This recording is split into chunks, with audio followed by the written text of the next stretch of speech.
on est parti. Patrick Jagou, Sentier d'auteur, la Jagou d'émission littéraire produite en partenariat avec la Société des auteurs savoyards. Aujourd'hui, j'ai le plaisir d'accueillir Hénin Liétard. Hénin Liétard, où êtes-vous né? Êtes-vous savoyard? Hénin Liétard, ça rime avec savoyard. C'est marrant, un petit truc à la con. Et je m'appelle en fait Romelard. Bon. Et je bossais à Rakiri, et Cavalin était mon patron. Puis une fois, une interview comme vous. Et on me dit, quelles sont vos influences? Et je sors, mais naturellement, Audiard, Boudard, Frédéric Dard. Je dis, c'est des écrivains. Et à côté, Cavalin me fait, et Cavanard, c'est de la merde. Et c'est là qu'il a trouvé mon pseudo, Hénin Liétard, parce que t'es de où? Hénin Liétard. Il dit, voilà ton pseudo. Voilà comment c'est arrivé, Cavanard. Hénin Liétard, dans quelles circonstances avez-vous commencé à écrire?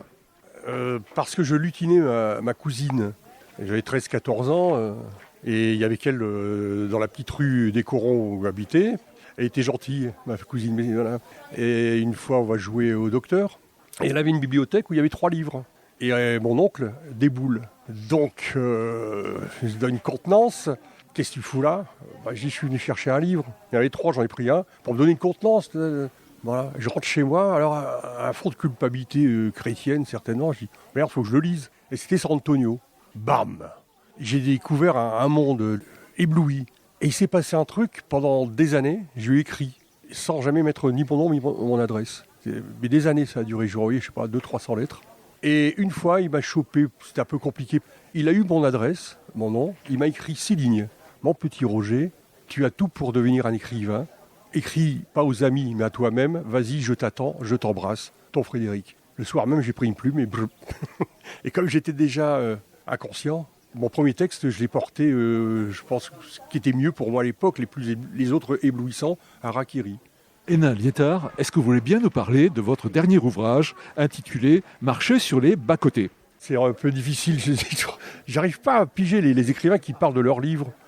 C'est dedans, faut lire, ce sont des personnages que j'ai rencontrés, 99% de ce qu'il y a là-dedans est vrai, c'est des fêlés, des mecs de côté. Audiard, pour reprendre, je crois que c'est Audiard, ouais. Les fêlés, ils laissent passer la lumière. Et c'est ça. Et j'ai rencontré, est-ce que c'est moi qui les attire ou peut-être j'ai l'oreille pour les écouter, mais vraiment des secoués, mais magnifiques. Et donc voilà, j'ai fait un recueil de tout ça, de ma vie avec toutes ces rencontres.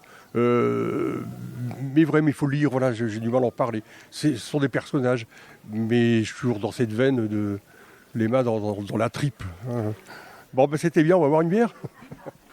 Chers auditeurs, nous parlions aujourd'hui de l'ouvrage de Hénin Liétard, intitulé « Marcher sur les bas-côtés », publié chez Le Dilettante. Hénin Liétard, je vous remercie. Voilà, Sentier d'auteur, c'est fini pour aujourd'hui. Arvi les amis, et à la semaine prochaine si ça vous dit. Santé.